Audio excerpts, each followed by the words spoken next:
Callum Roberts yn ildio'r meddiant yn rhad. Mae wedi dod Redmond! Ymdrech gynta'r gêm. Gan Dan Redmond. Ar ei droed chwith ochr y cwrs Cosby. Taliad Callum Roberts.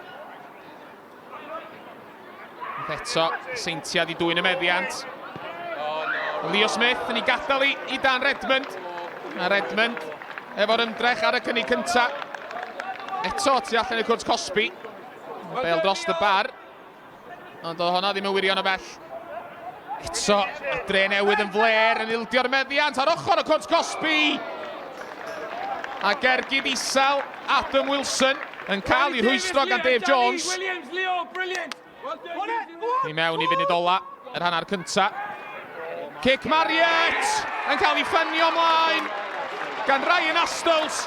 A reit ar ddiwedd y cyfnod cynta, mae'r tîm cartra wedi cael ei heiddiant. Trydydd gol Ryan Astles o'r tymor. Craig Williams, capten y Drenewydd sy'n chymryd i. Yn curo'r wal! Ar y bel, yn crafu y trawst. Leo Smith, o dan bwysa, ac yn colli'r meddiant.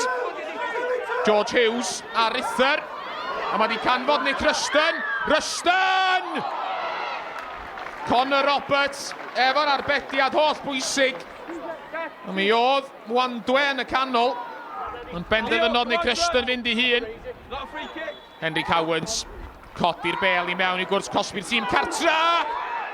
A mae'n y rwyd! Ond yna gam sefyll. A meiliad o Louis Robles yn meddwl bod o wedi dod ar Drenewydd yn gyfartal. Ond Llunman yn cael ei godi. A mae'n parhau yn 1-0 i'r tîm cartra. We had to win today because of getting beat, like you said, it doesn't happen very often. So, you know, all eyes on us. In the lads performed in patches. It was a little bit frustrating at times because I think we threw 5 or 6 great opportunities away in the first half, and then that's what happens the last 5-10 minutes. You know, Newtown are still in the game. They've got good players. You know, so they've got nothing to lose.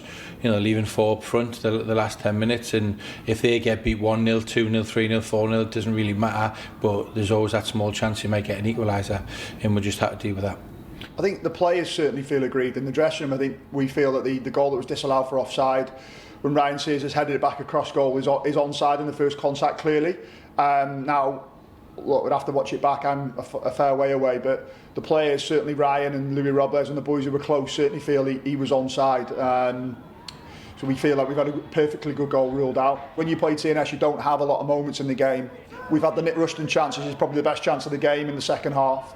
And then we've had the goal that's been disallowed for offside that obviously the players feel is onside. So we've had probably 3, maybe 4 really good moments, big moments in the game that we haven't capitalised on, which has meant that we haven't taken anything from the game. Last week, all the lads on the way home were gutted. Like, we wanted to obviously try and go all season without losing, but it's football and it happens. You do lose games. So as you say, it's always good to bounce back with 3 points. It's about time I scored, to be honest. I've always put pressure on myself to score, and obviously I haven't done enough this season. So it's obviously you've got Deck, Brobs, Clarkey. They've all got double figures. But as you say, like midfielders score, defenders score. So anyone who scores obviously helps the team out. And if we get the 3 points at the end of it, that's all that matters.